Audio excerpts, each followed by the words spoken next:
Lamont Datway Jones, raw and uncut.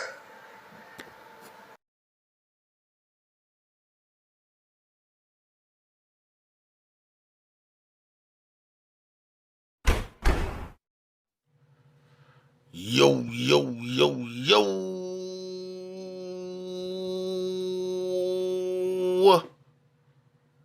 What up? What it do, YouTube? Yep, that's right. It's your boy. It's that boy they call Lamont. Datway Jones back in the building. Yep, you heard it right. It's that boy they call Lamont. Datway Jones back in the building. And with that being said, my good people, I just wanted to thank everybody who decided to stop and rock with that boy that they call Lamont. Datway Jones, this way. You dig? And with that being said, my people, topic of discussion is when it comes to some of my theories that I have been trying to wake my people up to, okay? And I'm not gonna, make this long. So I'm just gonna say this, my people. With that being said, I specifically made this vlog or did this vlog, because I know there's always, you're always gonna have that handful of people that's always going to, try and put down any and everything that you decide to speak on when it comes to some of the real truths of the world that we live in today, and as well as your own personal theories that you decide to give people from the research that you decide to do, okay?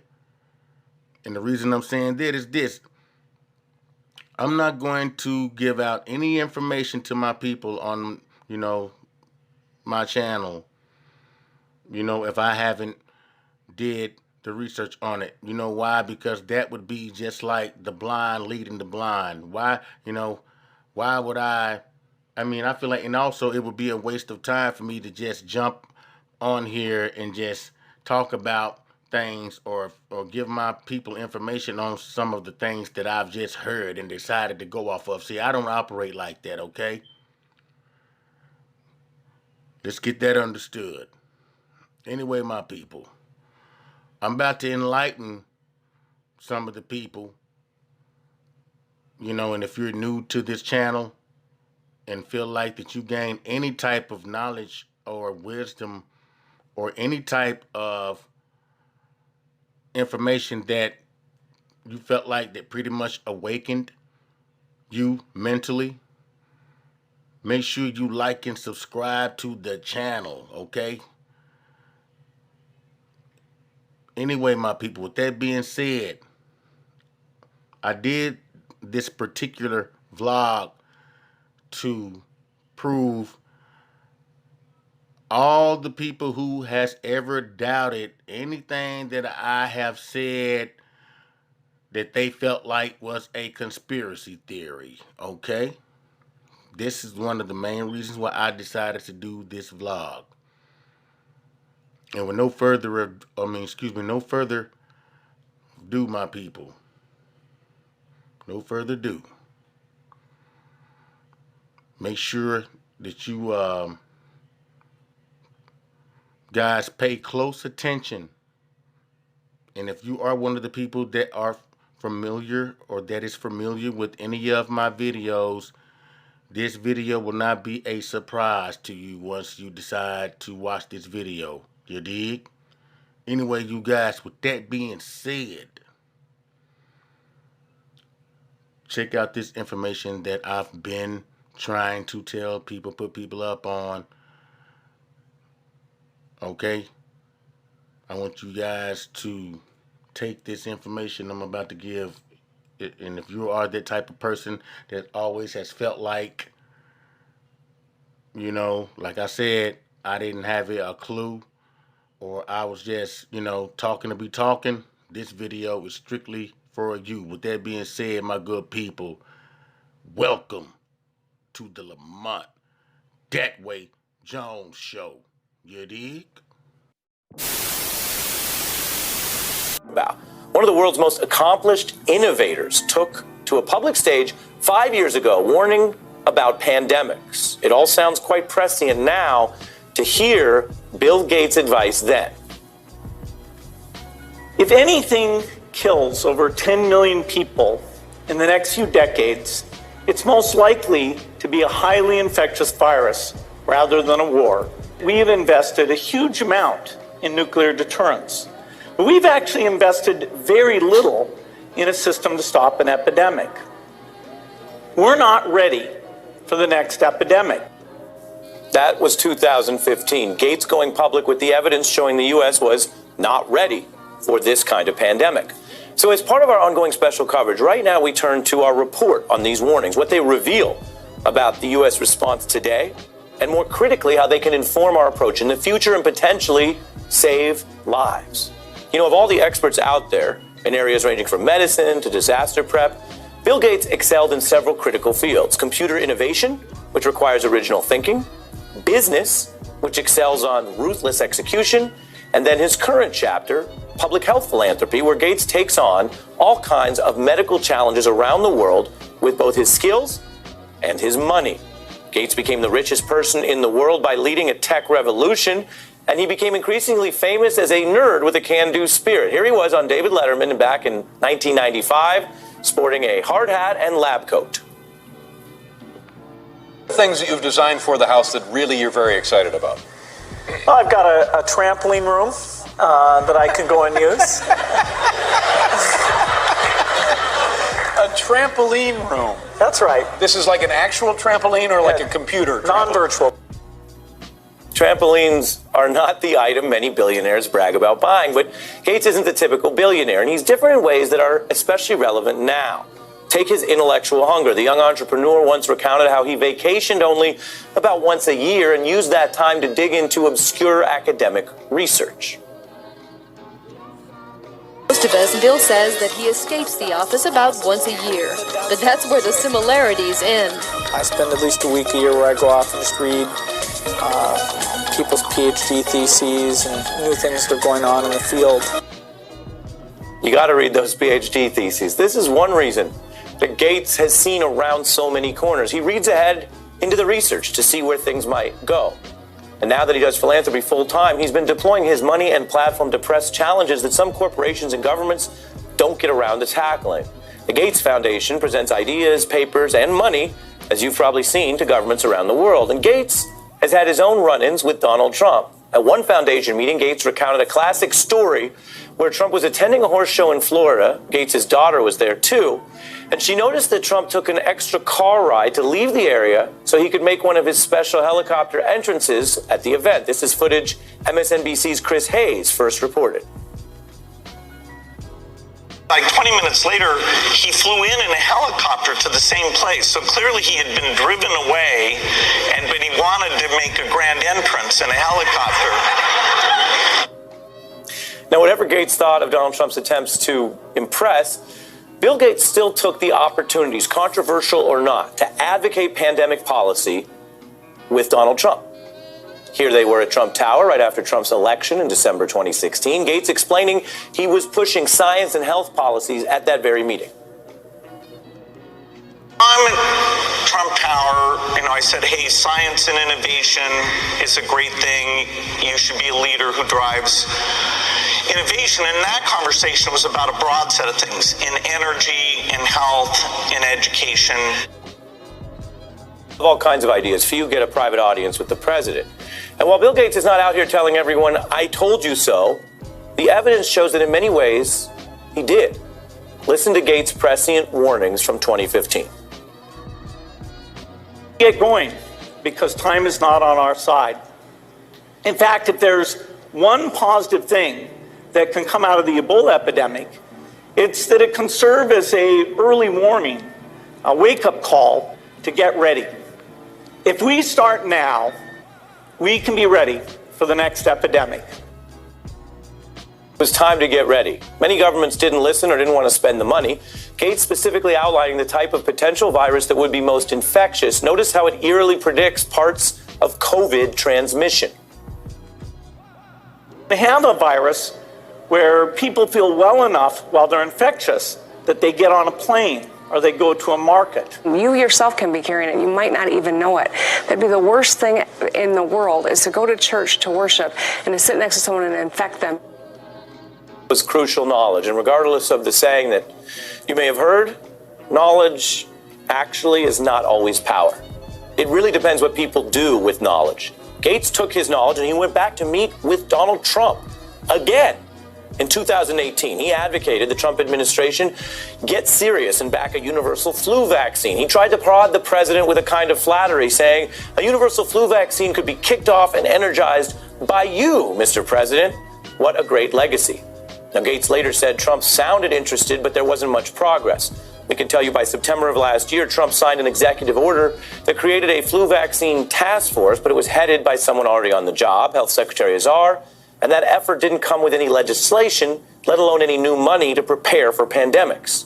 Now, Gates also says Trump offered him a possible role as a science advisor, something Gates declined in favor of just actually offering the science advice publicly and privately that we're telling you about. Now, the government can take it or leave it. This is Gates' exact role today, and he's speaking out again now with advice for anyone who's listening, and it includes rebutting some of the newest claims by President Trump. Let's jump straight into the first question that everybody would want me to ask. You delivered a TED Talk where you predicted pretty much what is happening now. Now, thanks to the world we live in, that has sprouted a bunch of conspiracy theories, everything from Bill Gates invented this virus to prove himself right, or he knew it was going to happen and that's why he said it. Was that TED Talk about this virus, or was that a hypothetical that has now come true? Well, I didn't know specifically that it'd be coronavirus and that it would hit in late 2019. But the goal of the talk was to encourage governments to make the investments so we could respond very quickly and keep the case numbers very, very low. And so sadly, this is not a case where, I feel like, hey, I told you so. Because we didn't use that time when it was clear as the biggest threat to kill millions of people, to have the diagnostic standing by, to be ready to ramp up a vaccine factory. A few things were done. Some countries, our foundation funded some work that will help with the vaccines now, will help with the diagnostics, but most of what was called for, particularly in a New England Journal of Medicine article I did that went into way more specifics than I could in a short TED Talk, those things didn't get done, and so that's why it's taking us a long time to get our act together faced with this threat.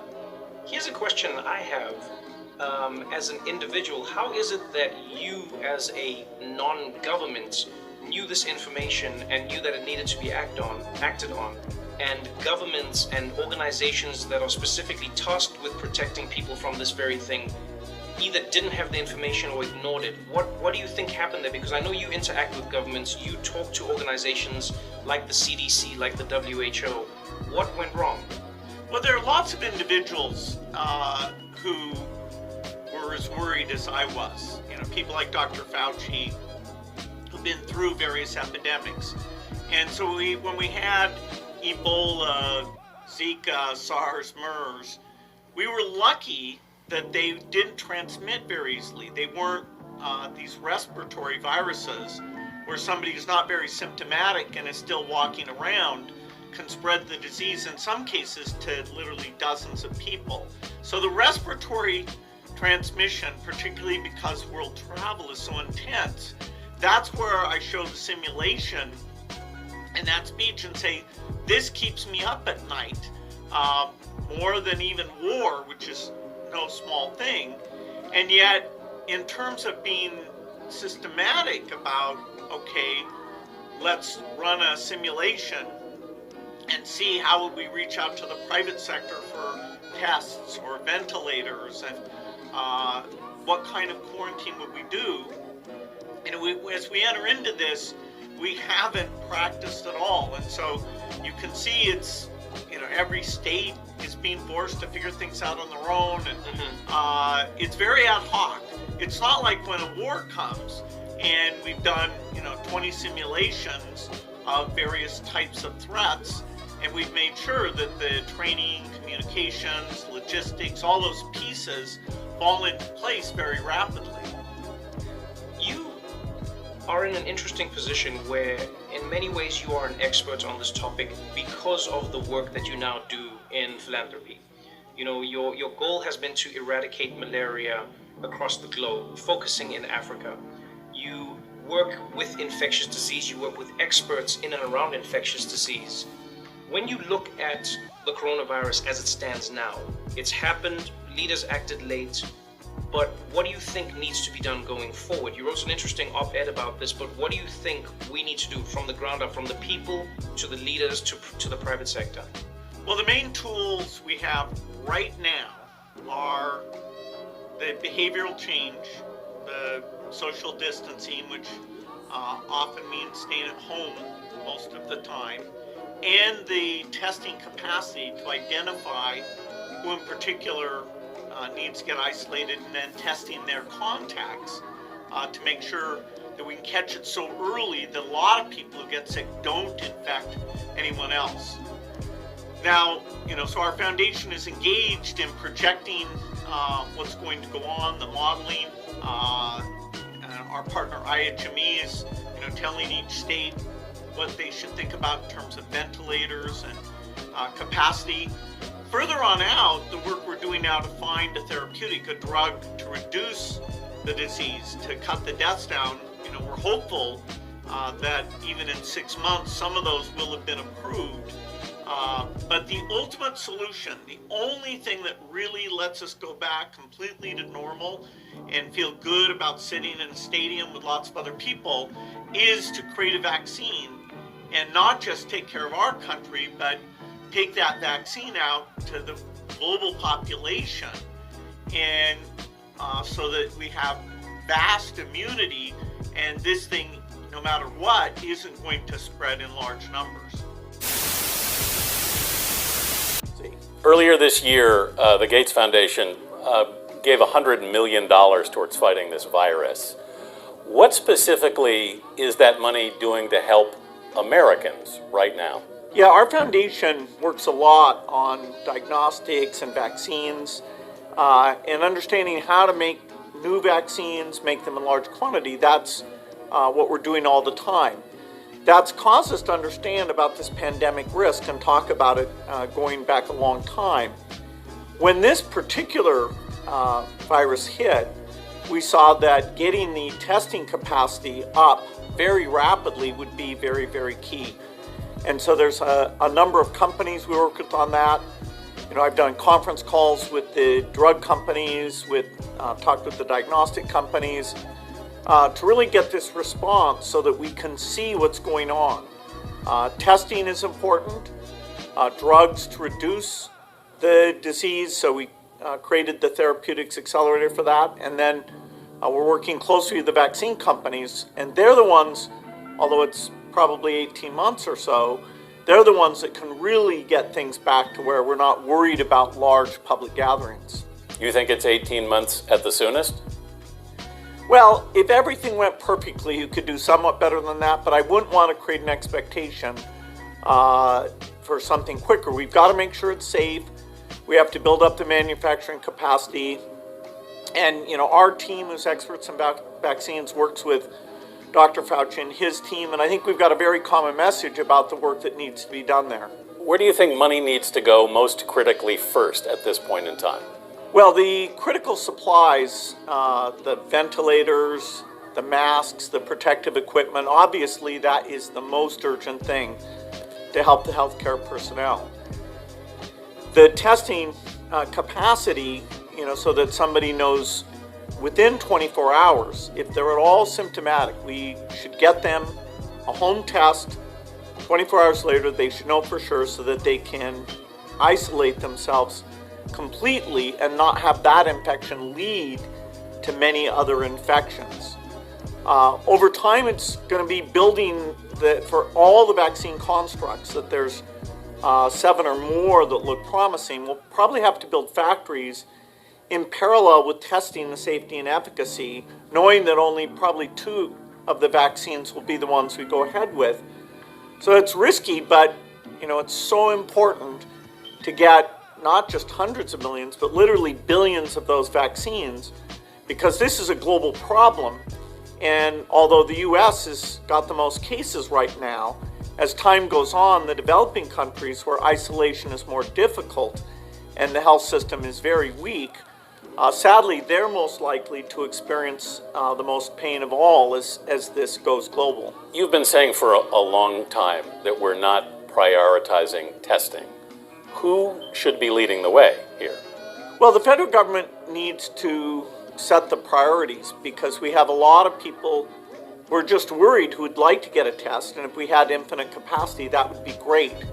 And so as many as half of our tests are going to the people they shouldn't, and that's causing you to have to wait often 3 or 4 days, even if you're a healthcare worker, to get that result back. Those results should be coming back within 24 hours because we're appropriately prioritizing the contact tracing and those who are truly symptomatic as the ones that use up that testing capacity. Back in 2015, you warned that we were not ready for the next epidemic. Why aren't we better prepared?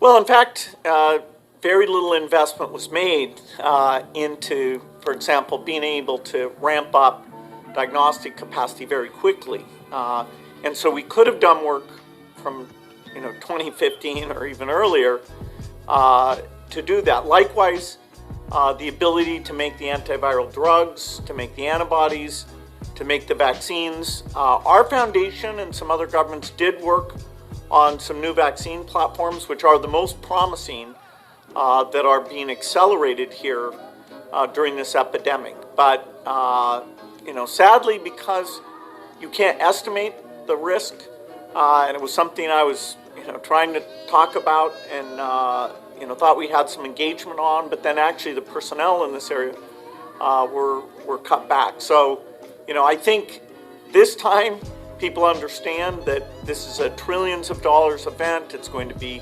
hundreds of thousands of lives on a global basis. I think now people understand why those alarms were raised, and that for the next one we will be far more ready than we were for this one. How concerned are you about the resiliency of the American economy? Well, the economy is being hurt, and that's translated to uncertainty, people losing their jobs, businesses that are having a hard time financing their costs. It's great that Congress has acted. We probably will need to do more there. But with the economy, we can bring it back. There will be a point where we have the vaccine and we're going completely back to normal. And we'll go somewhat back to normal. See, notice how many times he's talking about this vaccine. Not even that long. I told you guys. But everything I said about this guy turned out to be the economy very can true. return in a way It doesn't that take a rocket scientist to figure it. Some states are reporting disproportionately large numbers of African American deaths. So Steve Osinsami, he leads us off with more on this disturbing trend that even the White House is now weighing in on. From the moment the coronavirus outbreak began, health officials have preached that COVID-19 doesn't discriminate, that it's an equal opportunity killer. But new reports strongly suggest that race still matters. Look at Louisiana. Of the more than 500 people whose final breaths were stolen by this disease, the state says that more than 2/3 of them were black.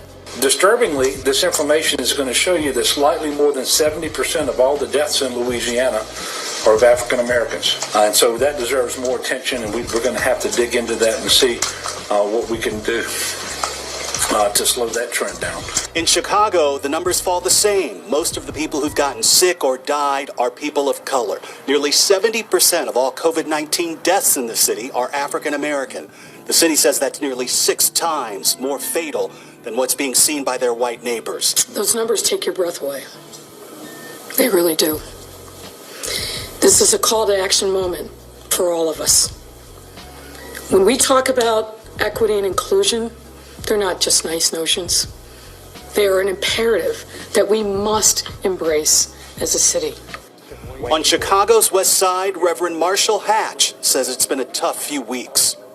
Well, we had actually 4 deaths last week, and one of them was my sister who passed on Saturday, my eldest sister. In Milwaukee County, Wisconsin, where black Americans are just 26% of the population, they're more than 70% of the deaths from the coronavirus. The reports are startling in North Carolina, Connecticut, and Michigan, too. Based on our preliminary data, we see that it appears to be impacting minority populations greater, with 33% of cases and 40% of deaths being in African Americans. The NAACP held a virtual news conference sounding the alarm. These are shocking numbers. This shows the lack of inequity. This exposes the structural deficits that we've all known about. But when you put an accelerant like a coronavirus in the midst, African Americans are desperately impacted. Policy experts tell us they've seen this before. We saw during H1N1 that Native Americans and Latinos were much more likely to be hospitalized and even to die from the virus. And we're seeing the same thing happen now with coronavirus in places like Chicago, where Black people are roughly 30% of the city's population, but 70% of all coronavirus-related fatalities. There are few places in America that are keeping close track of how COVID-19 is impacting communities of color, and there are some familiar explanations for what's happening. Higher rates of diabetes, high blood pressure, and other conditions that make it more difficult for someone to fight off the new disease. The sister of Reverend Hatch in Chicago was 73 years old and suffered from asthma. Rhoda Jean played the organ at her brother's church. But there's also the concern that more black and brown Americans are people like Detroit bus driver Jason Hargrove, an essential worker who posted this video seen by millions on Facebook, complaining about a sick passenger who he felt should never have walked out of her home. I feel violated. I feel violated for the folks that was on the bus when this happened. It was about a good 8-9 people on the bus as she stood there and coughed. That lets me know that some folks don't care. He was a married father of 6, and he died of COVID-19 just 11 days later. There's something else that's happening. In the middle of what's becoming a nationwide economic pause, we're seeing reports of Black and Latino service providers who are taking calculated risks to keep working because the social distancing isn't paying their bills. Chicago's mayor even recorded this public service announcement saying that this isn't the time for manicures and haircuts. Getting your roots done is not essential. But when this photo was posted on social media showing the mayor here again standing with her hairstylist who wore gloves and a mask when she cut the mayor's hair, critics had a field day. I'm the public face of this city. I'm on national media and I'm out in the public eye. And, you know, I'm a person who, I take my personal hygiene very seriously. As I said, I felt like I needed to have a haircut. Among American families of color, there's also a skepticism of public health authorities that dates back to the experiments that began in the 1930s in Tuskegee, Alabama, where black men who thought they were being treated for syphilis weren't. Ramel Peebles is a teacher in Brooklyn who says he doesn't trust the government with his health and at first thought COVID-19 was a hoax. When it comes to the American government and the media, I never really trust what's being said or what's being projected. And I always feel like there is capitalistic intentions behind everything. So when I started to see that that the economy was being affected in seemingly a negative way, that's when I started to realize that, okay, maybe there is actually something going on. There are new concerns among black men about wearing face masks in public, worried that even more people will assume that they're criminals. And this doctor at an urgent care in New York City says that when people of color do get sick, the medical facilities in black and brown neighborhoods are often unable to provide the type of care these patients need. So we know that in black and brown communities that typically these hospitals that are called minority serving hospitals, and there have been studies that have shown this, tend to offer poor quality care. We also know that they may not have the resources to deal with very sick COVID-19 patients. So they may not have the specialists like intensive care unit physicians. They may not have the PPE or the ventilators to really adequately care for these patients. And then just even thinking about the vulnerability of these communities before this pandemic even happened, we were in a crisis already. Adding insult to injury, it's harder for these families to weather the economic storm of COVID-19. Experts underline that black and Latino workers are overrepresented in the restaurant and hotel industries, for example, which are nearly entirely shut down.